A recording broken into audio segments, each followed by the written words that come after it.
هر څوک دا خبره کوي چې راځه دا شی غیر سیاسي دی وایي دا غیر سیاسي دی وال موږ په دې وخواړه که سردار حسین بابک په عوامي نیشنل پارټۍ کې نه وی که دی په جماعت اسلامي کې وی یا په جمعیت کې وی یا په مسلم لیگ کې وی نو په ده به 4 حملې نه کېدې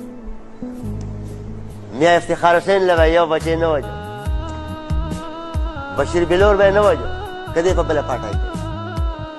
علمزی به یې نه وجه که دی په بله پارټۍ کې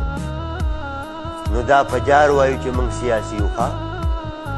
او تر قیامته به وایو چې دا تاسو سیاسي خلک نه یې ستاسو خپلې شوبې دي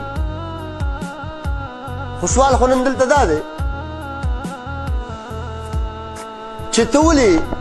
په پی ټي وي باندې پښتو دې د پرایم ټایم نه لر کړه د پښتو ډرامه دې لر کړه خو لارې بندای که نه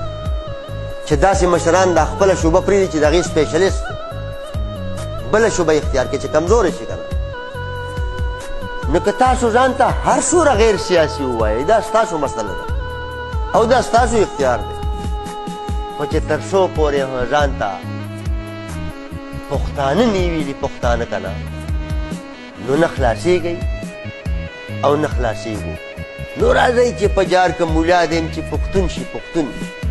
چې که میا دیم چې پښتون شي که سیاسي کارکن دیم چې پښتون شي